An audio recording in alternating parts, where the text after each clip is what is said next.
How to add employee on field. Tap to Employee. Tap Add Employee.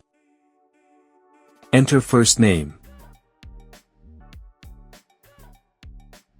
Enter last name. Enter email address. Input date of birth.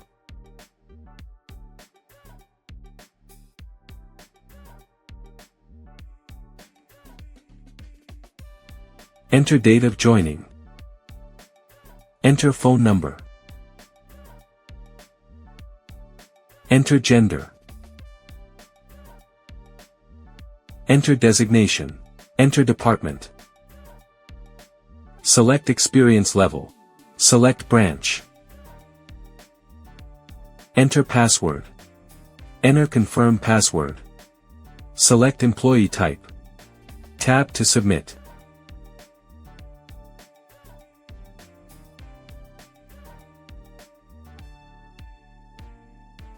For on-field employees, tap to open mobile app. Click on HRMS. Punch in after when your application got an exact location. Tap to punch out.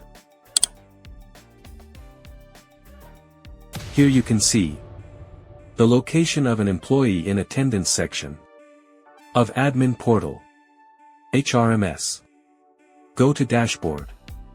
Tap to go HRMS. Tap to attendance. See employee punch in punch out time and location. Thank you.